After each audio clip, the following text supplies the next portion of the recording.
Ok, tout le monde est ok? Voilà, nous continuons cette thématique que nous avons commencé ensemble il y a 2 semaines en arrière, une thématique sur prier comme Jésus. Nous avons commencé ensemble la prière tellement communément appelée le Notre Père. Une prière, plutôt une récitation.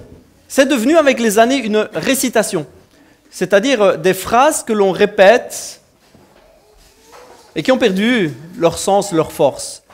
Peut-être, et certainement pas pour tout le monde, hein, je ne dis pas ça, mais dans beaucoup de cas, c'est devenu une récitation. Et vous savez, la récitation religieuse, c'est quelque chose de vraiment très répandu.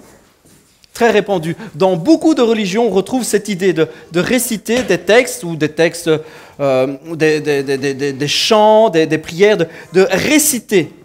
Mais Jésus est venu bouleverser cela, parce que Jésus est venu faire quelque chose d'extraordinaire. Lui étant le Fils de Dieu, il est venu mettre fin à la religion. Jésus est venu mettre fin à la religion. C'était quand même le mieux placé pour dire « Continuez les gars, vous êtes bien partis ». Hein, c'est le Fils de Dieu quand même. Et il dit « Papa, il trouve ça génial ce que vous faites les gars, continuez ». Ça le motive. Hein, il n'est pas venu dire « Continuez, c'est bien ».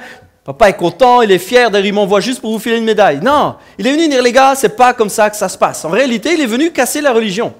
Jésus est venu remettre de l'ordre dans tout ça. Il est venu donner vie à quelque chose qui était très poussiéreux. Il est venu donner vie à des textes récités. Il est venu donner vie, il est venu donner du relief. Il est venu vraiment communiquer quelque chose de très fort. Et nous avons un exemple, et nous l'avons commencé il y a déjà 2 semaines, nous avons un exemple avec le Notre Père, ou la prière à papa. Parce que le thème utilisé quand vous lisez dans les évangiles, ou vous lisez dans les épîtres, vous voyez à un moment, la Bible, les Écritures nous disent que l'Esprit qui est en nous dit « Abba, Père ». Et Abba, c'est pas « Père, puis-je vous parler ?» Père si éloigné, Père si grand, Père si... C'est le mot qu'utilisaient les enfants pour appeler leur papa.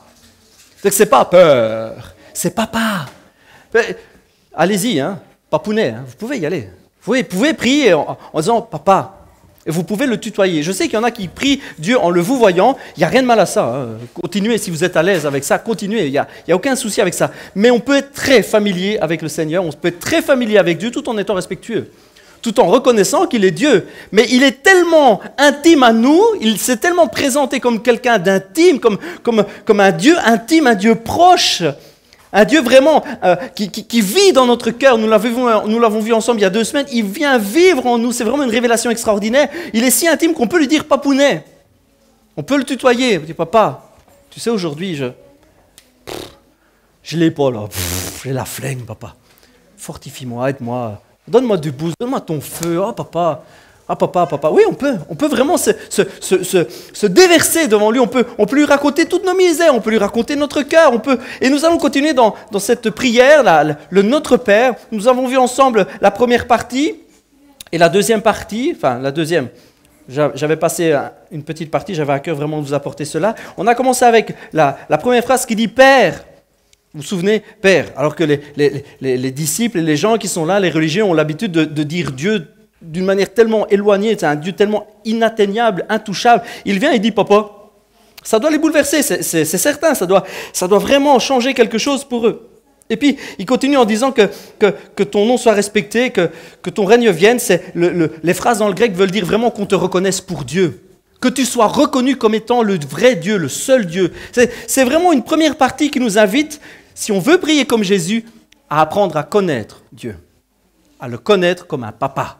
Pas le connaître comme un Dieu qui n'agit pas, qui ne fait rien, inexistant, complètement sourd et aveugle, qui ne s'occupe pas de nous, mais un Dieu qui nous aime. Papa, que je puisse moi-même te reconnaître comme tel, comme Dieu, comme sauveur, comme maître, pas comme un maître qui n'arrête pas de me frapper dessus, qui me met des pêches et qui me pète tout le temps les jambes et qui me sabote le moral et qui me dit que je suis qu'un moins que rien, un petit trou, je me mets dedans, je me cache tellement il est grand, tellement j'ai peur de lui. Non, un vrai papa. Père, que je puisse vraiment te reconnaître comme tel, comme Dieu, que ton nom soit respecté, soit reconnu, soit élevé. Et nous avons passé la semaine dernière à cette partie qui est « Pardonne-nous nos péchés, car nous aussi nous pardonnons à toute personne qui nous offense ». Nous avons vu vraiment la semaine dernière que ce n'est pas juste un donnant-donnant. C'est pas juste une monnaie avec le ciel. Je pardonne, tu pardonnes, on est quitte. Ah mais moi je pardonne à tout le monde, comme ça tu me pardonnes, je suis sauvé. C'est pas une question de gagner sa place au paradis avec un ticket ou pas, avec le moyen de payer ou pas. Nous avons vu que vraiment dans la culture de l'époque, dans le monde religieux, et encore aujourd'hui souvent, il faut payer. Il faut passer à la caisse, hein. Il faut payer, ou payer de sa personne, ou payer de ses biens, ou payer de quelque chose. Il faut gagner le pardon. Il faut amener quelque chose en échange. Et c'était même fort dans la culture juive de l'époque où Jésus est confronté à des gens qui ont l'habitude de passer au portefeuille. Que pour se faire pardonner, il faut acheter un agneau pour l'apporter en sacrifice et qu'on le brûle.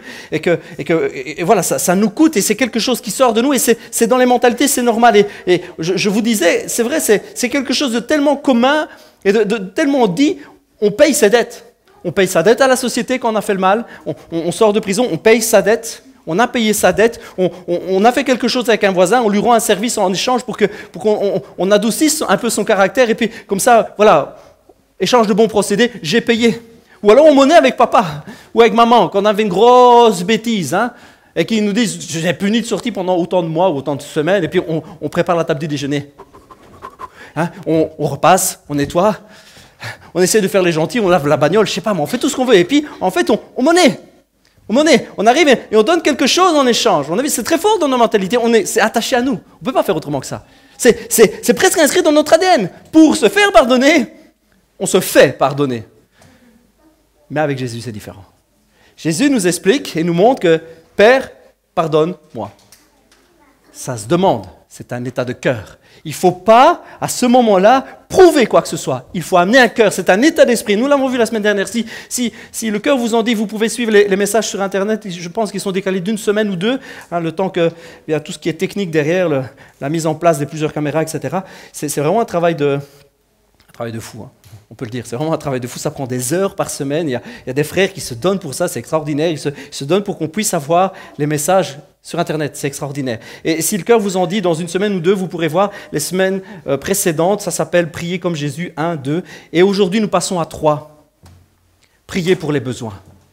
Parce que Jésus, nous invite aussi à prier, Papa, pour nos besoins. Il invite, il nous donne vraiment il nous communique ce cœur-là. Donne-nous chaque jour le pain dont nous avons besoin. Voilà ce que Jésus apprend à ses disciples. Ils sont là, ils disent, apprends-nous à prier. C'est papa, il faut apprendre à le connaître. Papa, il faut venir vers lui, il te pardonne, il t'aime, parce que ce n'est pas quelque chose que tu mérites, c'est quelque chose qu'il t'offre. Et tu sais quoi, dans tous tes besoins, prie-le aussi.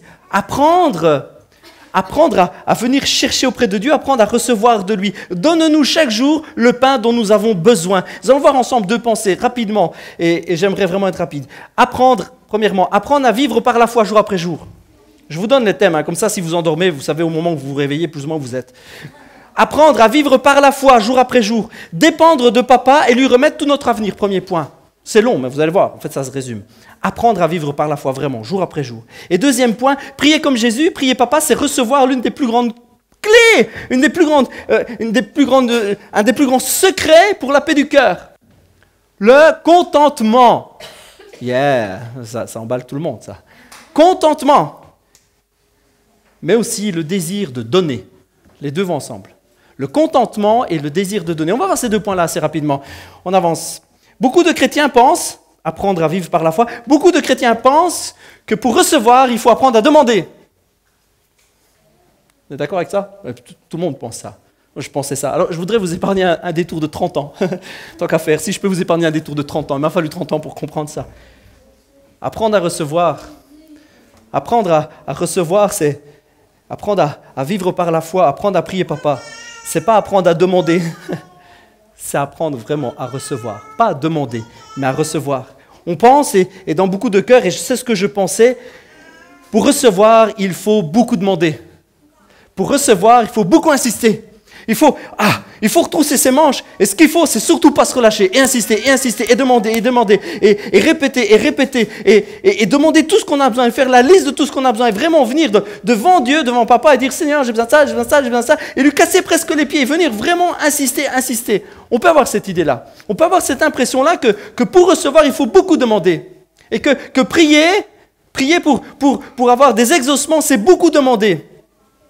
Et pourtant, Jésus nous montre le contraire. Je sais bien, ça vous paraît étonnant, je sais bien, ça peut paraître étonnant, mais Jésus nous apprend le contraire, que prier, c'est apprendre à recevoir et pas apprendre à demander. Tout dépend de l'état d'esprit dans lequel on le fait. Tout dépend de... Et c'est vraiment ce que Jésus est venu faire, changer les mentalités, changer les cœurs, changer notre cœur. C'est ce qu'il est venu faire, nous détacher de la religion où on ne fait que demander, en espérant recevoir si c'est dans sa sainte volonté, et demander encore. Et Jésus est venu nous apprendre à recevoir. C'est bien plus chouette, non? Moi, je trouve ça vachement plus fun. Recevoir, vraiment. Parce que ça dépend d'un cœur, ça dépend d'un état d'esprit. Il est venu nous changer. Beaucoup de chrétiens prient, et ne reçoivent rien. Ça, c'est vraiment, c'est triste. Je ne sais pas si vous avez déjà réfléchi à ça, mais c'est un truc, ça vous sape le moral, quoi. Il y a ce qu'on appelle les réunions de prière. Et aux réunions de prière, les gens viennent et demandent. Et en général, ils ne reçoivent rien. En général. Mais je ne dis pas ça pour me moquer. Mais comprenez que c'est quelque chose qui ne donne vraiment pas envie aux gens qui ne sont pas convertis.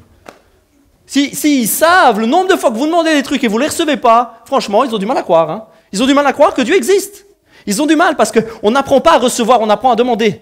On apprend à quémander, on apprend toujours à se plaindre, on apprend à dire encore, quand je veux. On n'apprend pas à se recevoir parce que ça dépend d'un cœur, ça dépend de quelque chose de l'intérieur. La Bible nous dit qu'il ne faut pas se mettre en souci pour la vie. Il ne faut pas se mettre en souci de ce qui nous entoure. Il faut juste déposer notre cœur à Dieu et être reconnaissant et apprendre à être heureux et juste déposer. Ne vous mettez en souci de rien. Lettre aux Philippiens 4. C'est ce que Paul va dire. Ne vous mettez en souci pour rien. C'est une question d'état d'esprit. Si on commence déjà avec des soucis pas possibles, et je sais qu'on en a tous et on en a énormément, mais c'est un état d'esprit qu'il faut petit à petit déposer au pied du Seigneur pour qu'il nous change. Vous savez, on n'a pas l'occasion de se changer soi-même. Hein. Je ne sais pas si vous avez déjà essayé. On ne peut pas se changer. On ne peut pas changer sa façon de penser. On ne peut pas changer sa façon de réagir. On ne peut pas changer ses émotions. On ne peut pas changer son propre cœur. Vous pouvez essayer de devenir un bon chrétien. Vous avez vachement plus de chance en laissant Dieu vous changer. C'est vachement plus facile et c'est vraiment plus efficace. Laissez Dieu changer, oui. Ne vous mettez en souci de rien. Mais moi je veux demander. Qu'est-ce qu'il y a de mal à demander ce que j'ai besoin? Il n'y a pas de mal à ça. Il n'y a pas de mal. Mais souvent, l'état d'esprit détermine la manière dont on va prier. Vous n'avez pas ce que vous désirez. Lettre de Jacques, 4. Vous n'avez pas ce que vous désirez parce que vous ne demandez pas à Dieu. Ben, si, moi, parfois, je demande ou bien, quand vous demandez, vous ne recevez pas. Car vous demandez avec des mauvais motifs. Vous voulez que l'objet de vos demandes serve à votre propre plaisir. Ça paraît étonnant. On a quand même le droit de demander ce qu'on a besoin, non? On a quand même le droit de demander à Dieu ce qu'on a besoin. On a le droit de lui dire, j'ai besoin de ci, j'ai besoin de ça, j'ai besoin d'une nouvelle caisse, j'ai besoin d'une nouvelle voiture, j'ai besoin. Mais l'apôtre Jacques ou Jésus, dans plusieurs moments des évangiles, ne dit pas qu'on ne peut pas demander. Mais il essaye de nous communiquer un état d'esprit différent. Il essaye de nous montrer que c'est différent. Ce n'est pas d'une manière religieuse et ce n'est pas d'une manière à demander. C'est une manière à avoir un cœur qui reçoit, un cœur qui est ouvert. Dans vos prières, dira Jésus, ne rabâchez pas des tas de paroles à la manière des païens. Ils s'imaginent qu'à force de paroles, Dieu les entendra. Waouh, crie plus fort, prends un micro, un porte-voix, je sais pas, monte sur les montagnes. Ne les imitez pas, car votre Père sait ce qu'il vous faut, avant même que vous lui demandiez. Ne vous inquiétez donc pas, et ne dites pas que mangerons-nous, que boirons-nous, avec quoi nous habillerons-nous, jeans, basket. Toutes ces choses, les païens s'en préoccupent sans cesse, c'est l'objet de leur pensée. Mais votre Père qui est aux cieux sait que vous en avez besoin. Faites donc du règne de Dieu et de ce qui est juste à ses yeux votre préoccupation première, et toutes ces choses vous seront données en plus. Ne vous inquiétez pas pour le lendemain. Le lendemain, vous savez quoi? Il se souciera lui-même bien tout seul. Il se souciera lui-même. À chaque jour, superbe phrase, à chaque jour suffit sa peine. Jésus n'est pas en train de dire vous n'avez pas le droit de demander. Il n'est pas en train de dire vous ne pouvez pas exposer vos besoins à Dieu, à papa. Il est en train de dire ce qui compte, c'est le cœur que vous avez. Si vous êtes préoccupé, si vous venez avec des soucis, si vous venez là avec des problèmes, si c'est l'objet de vos pensées, de toutes vos requêtes, si vos prières ne tournent qu'autour de ça, vous savez, vous allez prier longtemps et ne recevoir rien du tout. C'est dingue quand même. C'est dingue qu'on peut passer tellement d'années, mettre tellement d'énergie, tellement de foi, s'user complètement dans la prière, s'user les genoux et puis finir par dire peut-être que Dieu ne veut pas me répondre ou peut-être que je ne le mérite pas. Va-t-en savoir, peut-être qu'il ne m'aime pas. Waouh! Tout ça parce qu'on demande mal. Tout ça parce qu'en fait, c'est un état d'esprit qui est prisonnier, dont nous sommes prisonniers, un état d'esprit qui est sur nous, un état religieux où on vient avec une liste longue comme le bras, et on vient avec des soucis, avec une inquiétude. On n'a même pas le cœur à réaliser qu'il nous donne. On n'est pas prêt à recevoir, on n'est prêt qu'à demander. Vous voyez ce que je veux dire? On n'est pas prêt à recevoir, on n'est prêt qu'à demander.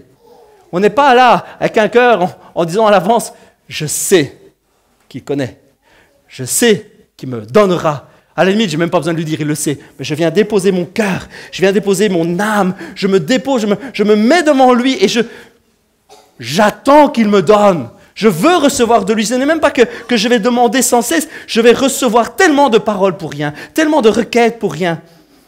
Encore une fois, Jésus nous montre que c'est l'état d'esprit qui compte. Combien de fois Jésus, dans ses discours avec les uns, avec les autres, alors qu'il est en train de voyager par-delà les villes, etc., il montre que c'est le cœur qui compte. Il est toujours en train de mettre en avant notre état de cœur et notre sincérité, notre vie à l'intérieur, notre cœur à l'intérieur. C'est ça qui compte pour Dieu, parce que Dieu regarde à ça. On a l'impression que Jésus, en fait, les besoins matériels, c'est pas qu'il s'en préoccupe pas, mais franchement, ça n'a pas beaucoup d'intérêt. Enfin, je vais me dire, ouais, mais attends, Jésus, moi, j'ai besoin de trucs quand même, j'ai besoin pour vivre, j'ai besoin d'un téléphone, j'ai besoin d'une bagnole, j'ai besoin d'un ordi, nouvelles chaussures, nouvelles chemises, je dois aller chez le coiffeur. Si vous faites la liste, c'est impressionnant. Hein, on ne travaille que pour payer ce qu'on a besoin. Vous avez déjà remarqué, on fait que ça. C'est réjouissant. On ne fait que ça. On ne fait que ça. Et alors face à ça, on a un Jésus qui nous bouleverse encore. Hé, les copains, si vous mettiez votre intérêt à autre chose, vous verriez que Jésus vous donne, que Papa il vous donne tout en fait. Si vous mettiez votre intérêt, si vous mettiez votre énergie à autre chose, si votre cœur était changé, votre façon de voir était transformée, vous savez quoi? Vous auriez tellement d'exaucement, vous verriez tellement de bénédictions. Si vous aviez une autre relation avec Papa qu'une relation donnant, je te donne, je fais beaucoup d'efforts, et du coup tu vas me donner toi aussi beaucoup. Et si vous aviez un cœur tout à fait différent, vous recevriez tellement plus. Il faut essayer de se mettre dans l'idée que Jésus est en train de nous faire passer. C'est Papa, je suis son fils. Il faut vivre ça. C'est Papa, je suis son fils. Papa, oui fiston. Papa, je voudrais te demander quelque chose. Toi qui es si bon, si gentil pour moi, toi qui peux tout, sur qui je peux toujours compter, mais je ne veux te demander que quelque chose qui est dans ta volonté, je ne voudrais surtout pas venir interférer dans tes plans, je veux simplement que tu m'aides à savoir ce qui est bon pour moi, je voudrais, mais si tu acceptes, je sais que je ne le mérite pas vraiment, vous voyez demander ça à votre papa, franchement, commencez à parler comme ça, des prières qui vont 3 kilomètres, qu'est-ce que vous faites avec votre papa ? Si vous avez une bonne relation, évidemment. Il y en a qui n'ont pas une bonne relation avec leur papa. Moi, j'ai une bonne relation avec mon papa. J'ai une bonne relation avec mon papa. Je ne fais pas lui dire ça. Hein. Pas, ouais, tu n'aurais pas un truc à prêter? Tu n'as pas une déboursailleuse, ton papa? Bah si, bah prends-la. Ah super, papa, merci. Je n'ai pas lui demander, papa, est-ce que tu veux bien... Je dis, pas, ça va?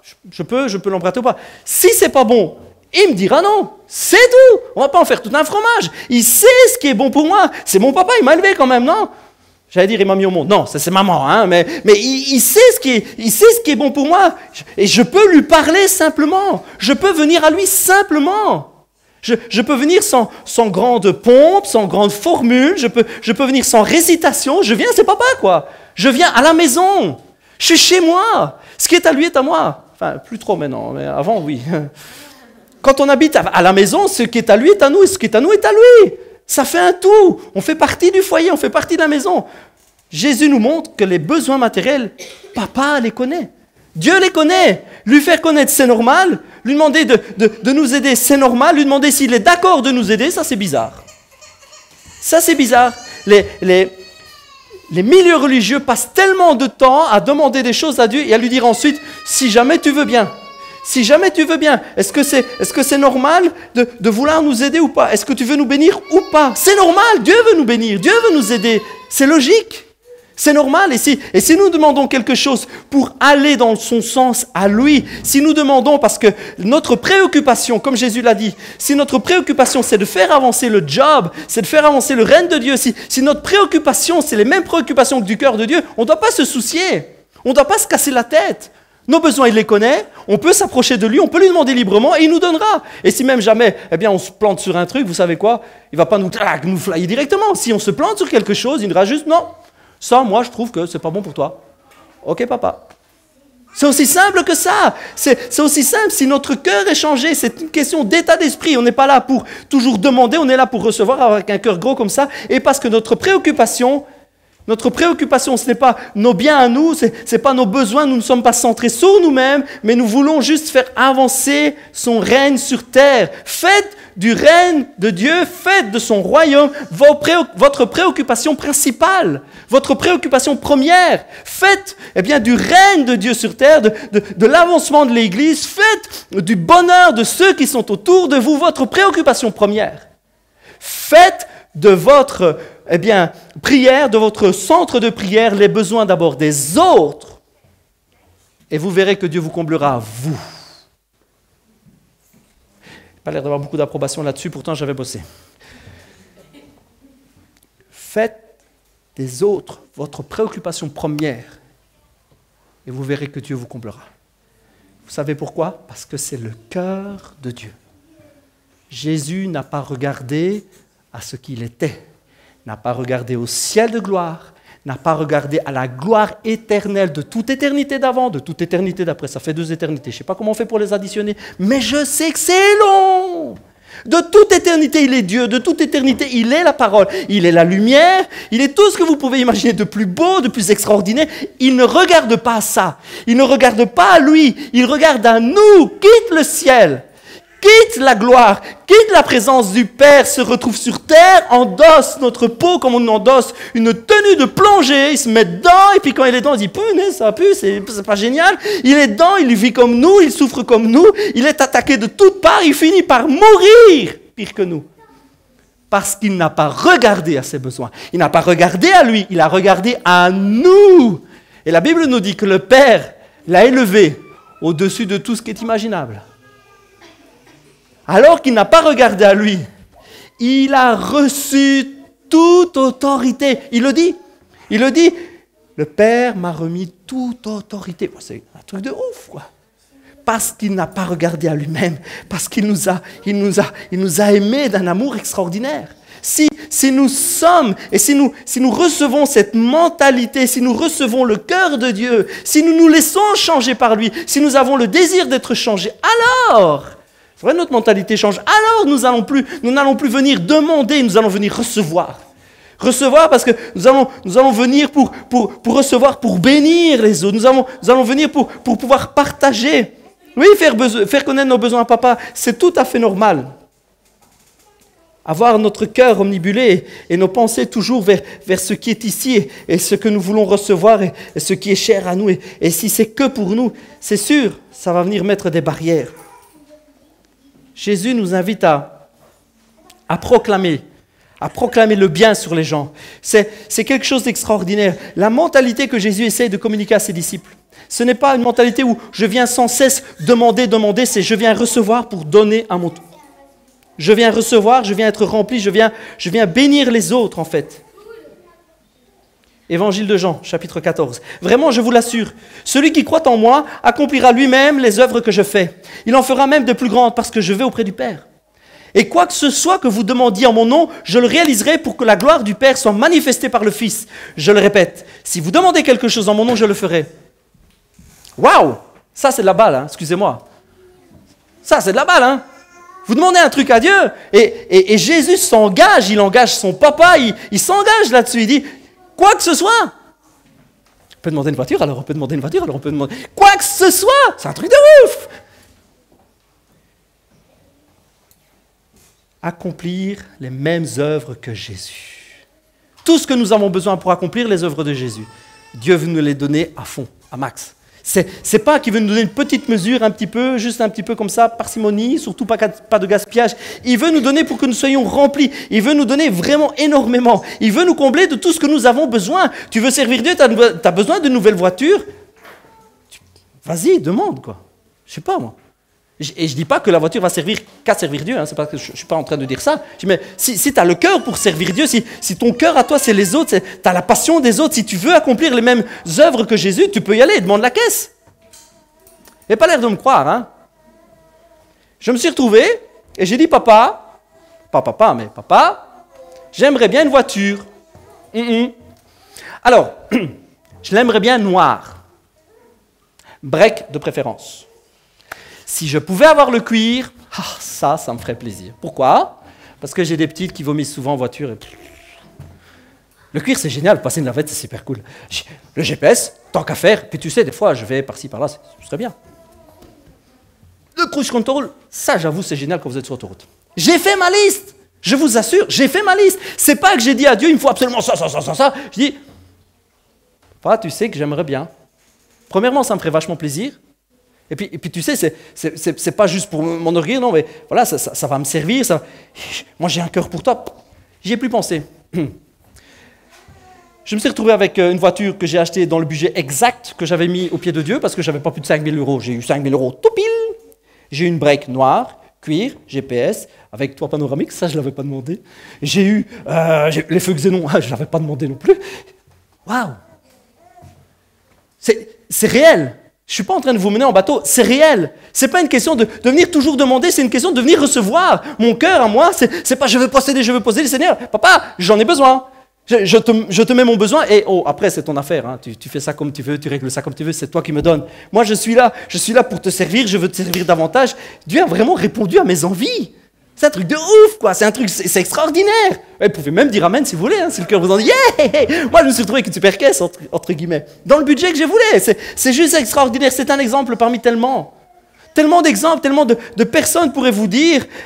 C'est pas que j'ai passé des réunions de prière, que je pleurais, que j'ai insisté. C'est pas que j'étais en train de demander. Non. J'ai ouvert mon cœur. C'est pas le centre de mes préoccupations. C'est juste, j'ai eu un besoin, mais ce que je veux, moi, c'est servir Dieu. Le reste, on s'en fout. Je veux servir Dieu.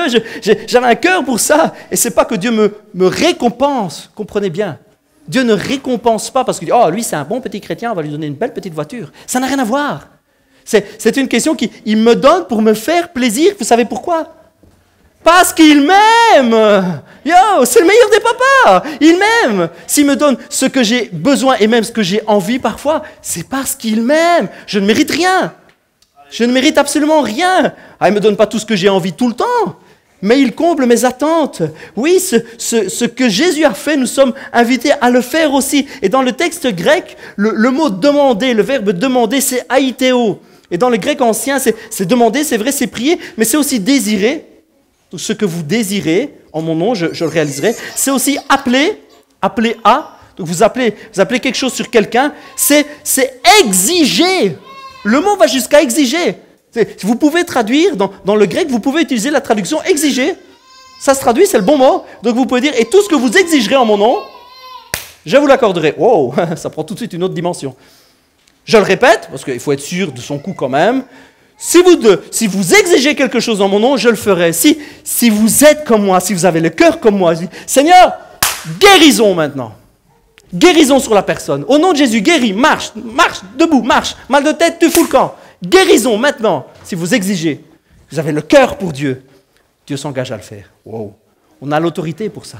C'est quelque chose de fort, c'est quelque chose d'extraordinaire. Ce n'est pas juste ce que vous prierez en mon nom. Non, ce que vous exigez, ce que vous appelez, ce que vous désirez, ce que vous proclamez. Si vous voulez vivre le cœur de Dieu, c'est extraordinaire. La force qu'il y a dans cette connexion, dans ce fait d'avoir un cœur changé et transformé. Oui, nous sommes mandatés pour ça, nous sommes engagés, nous sommes en relais. C'est le but de notre existence. Le but de notre vie, c'est le but de l'Église. Le but de l'Église, ce n'est pas de sanctifier des chrétiens. Hein. Il y a dans beaucoup de milieux, c'est l'idée qu'on a. Hein. Le but de l'Église, c'est de rendre des chrétiens meilleurs. C'est de les rendre plus jolis, plus beaux.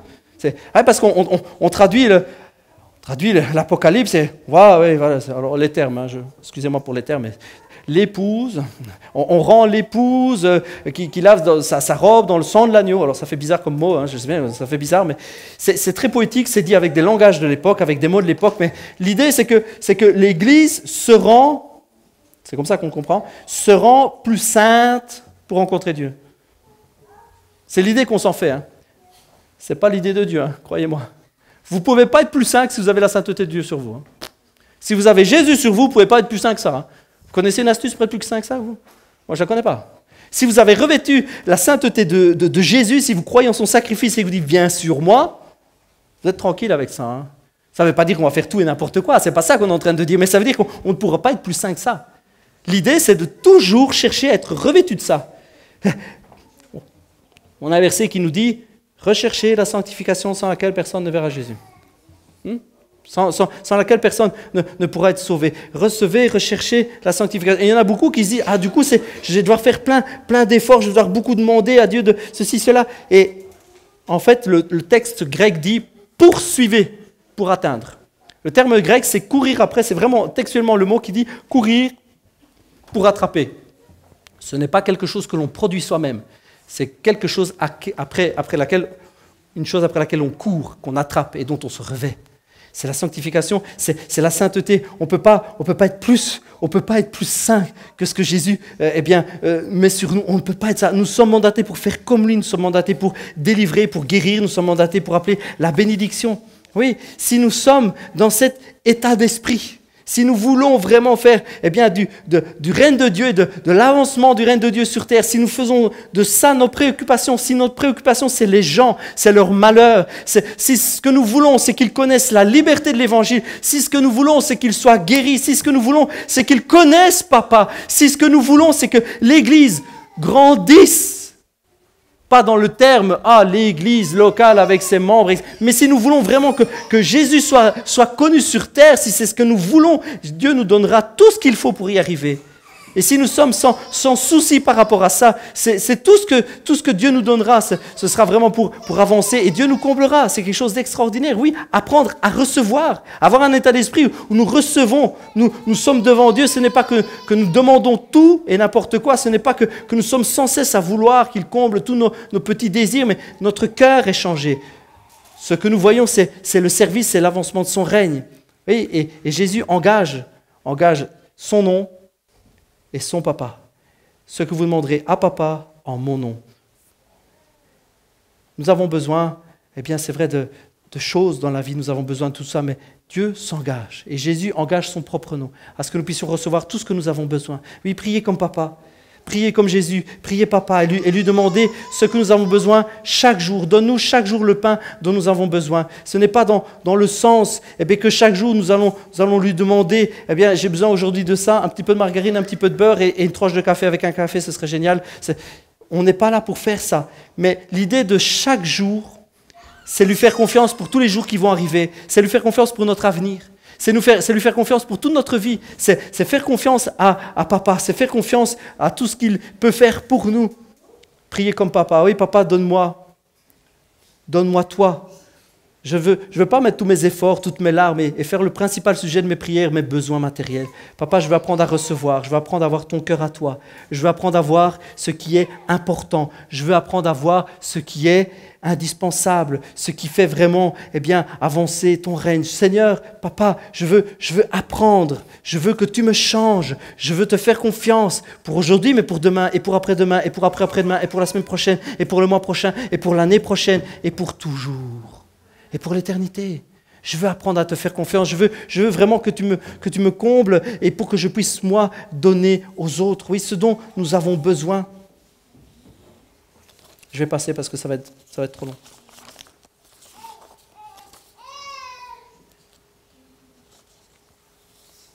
Oui, vivre par la foi, apprendre à recevoir, apprendre à dépendre de lui, avoir un cœur changé, transformé pour avoir vraiment un cœur à partager et ne pas regarder à ses propres envies, à ses propres besoins, ne pas être focalisé sur soi-même.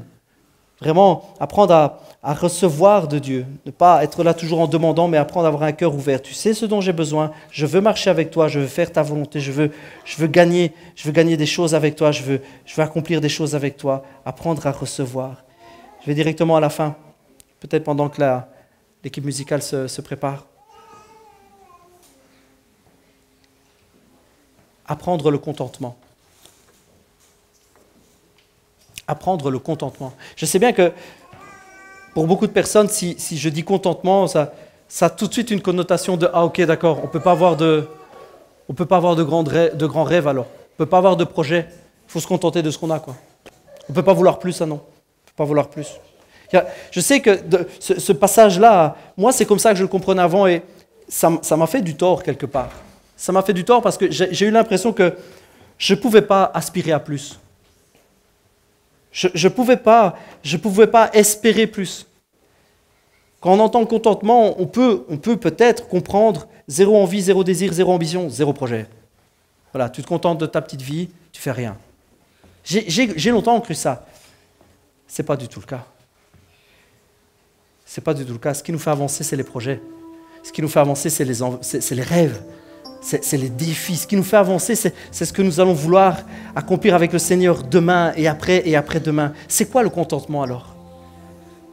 Vous trouvez contentement, vous trouvez ce qu'il veut dire dans son mot contentement. C'est apprendre à être content. Le contentement ne veut pas dire qu'on ne peut pas avoir de projet, on ne peut pas avoir de rêve. On ne peut pas dire je veux une meilleure maison pour ma famille. Mais je veux servir Dieu, je veux avoir ce cœur-là, je ne veux pas être préoccupé par mes besoins. Mais c'est normal, je veux des choses meilleures pour les miens, je veux une situation meilleure pour ma famille. C'est normal. Le contentement, ce n'est pas « Oh, tu ne peux jamais espérer t'améliorer ».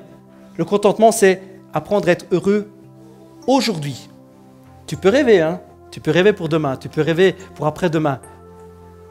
Mais c'est apprendre à recevoir la paix de Dieu aujourd'hui, dans la situation telle qu'elle est. Ça ne nous empêche pas d'avoir des rêves. Vous avez des rêves? Moi, j'ai des rêves. Oh, j'ai des rêves. Dans le nom de Jésus, j'ai des rêves. Je rêve à tellement de choses, des choses grandes, à des situations extraordinaires, avec des choses qu'on ne peut même pas... On ne peut même pas essayer d'imaginer comment ça serait possible aujourd'hui avec une église qui nourrit tellement de gens, qui fait tellement du bien, qui est connue dans tout son pays, qui est connue dans toute sa région pour le bien qu'elle fait autour d'elle, pour le bonheur qu'elle procure aux gens, pour les SDF qu'elle rhabille, pour les SDF qu'elle lave et qu'elle nourrit. Comment c'est possible alors qu'on est si peu et qu'on a si peu de moyens? On peut avoir des rêves, on peut, et nous sommes invités à rêver, à avoir des projets, à avoir des désirs de fou. On a ça en nous et ça nous donne envie d'avancer. Mais être dans le contentement, c'est apprendre, à travers la situation actuelle, à se réjouir quand même en Jésus-Christ. Le mot contentement, yes, on peut applaudir ça parce que c'est vrai, Jésus est tout suffisant. Le mot dans le grec à cet endroit-là, c'est autarkeia. Il se traduit dans les textes bibliques, il se traduit par satisfaisant. Ma prononciation, elle est peut-être vraiment pas ce qu'il faudrait, mais autarkeia. Ça se traduit par satisfaisant. La situation, j'en suis quand même satisfait. Mon cœur est satisfait, mon cœur est dans la paix. J'ai ce dont j'ai besoin, je voudrais peut-être plus, peut-être même je manque en partie. Mais ce que je veux, c'est me réjouir quand même en Jésus-Christ. Parce que nous sommes appelés à vivre en paix. Nous sommes appelés à vivre joyeux. Nous sommes appelés à avoir une vie épanouie. Nous sommes appelés à vivre dans la joie. Et c'est sûr, Dieu veut changer nos mentalités. Il veut changer nos façons de penser. Il veut changer nos façons de voir. Il veut changer notre cœur. Il veut que nous puissions apprendre à nous mettre devant lui, à recevoir ce dont nous avons besoin pour faire avancer, pour vivre et pour partager. Mais apprendre aussi à recevoir sa paix et son contentement, sa satisfaction. Apprendre à recevoir dans notre cœur, par sa présence, la paix et le calme. Le meilleur est devant. Ne vous mettez en souci pour rien. Mais en toute chose, exposez vos besoins à Dieu, simplement. Adressez-lui vos prières, vos requêtes, mais en lui disant aussi votre reconnaissance. Alors la paix de Dieu, qui surpasse tout ce qu'on peut concevoir, gardera vos cœurs, votre pensée, sous la protection de Jésus-Christ ou dans la paix. Frères, nourrissez vos pensées de tout ce qui est vrai, noble, juste, pur, digne d'amour et d'approbation, tout ce qui mérite respect et louange. Ce que vous avez appris et reçu de moi, ce que vous m'avez entendu dire et vu faire, mettez-le en pratique. Alors, le Dieu qui donne la paix sera avec vous. Et puis Paul continue, il dit, je me réjouis, comme d'une grâce venant du Seigneur, en voyant votre intérêt pour moi et en voyant tout ce qu'ils ont fait pour lui. Finalement, ça a apporté son fruit. Cette sollicitude à mon égard, vous l'éprouviez toujours, mais vous n'avez pas eu l'occasion de la manifester. Ce n'est pas le besoin qui me fait parler ainsi, car j'ai appris en toutes circonstances à être content avec ce que j'ai. Je sais vivre dans le dénuement, je sais aussi vivre dans l'abondance. C'est le secret que j'ai appris. M'accommoder à toutes les situations et toutes les circonstances, que je sois rassasié ou que j'ai faim, que je connaisse l'abondance ou que je sois dans le besoin. J'ai appris à m'accommoder. J'ai appris à être heureux, j'ai appris à voir la grâce de Dieu, j'ai appris à voir la grâce de Jésus-Christ. Je lui adresse mes besoins, je mets à ses pieds simplement ce que mon cœur a besoin, mais je lui dis avec reconnaissance. Je reconnais son amour, je vis dans sa grâce. Et la paix de Dieu vraiment est sur moi. Paul est en train de leur dire, il résume exactement tout ce que nous avons vu ensemble. Ce n'est pas une question de toujours demander, c'est une question d'avoir le cœur à recevoir. C'est une question de recevoir ce dont nous avons besoin, mais recevoir sa paix. Et il dira, je peux tout, grâce à celui qui me fortifie. Philippiens 4. Je peux tout, grâce à celui qui me fortifie. On va prier ensemble.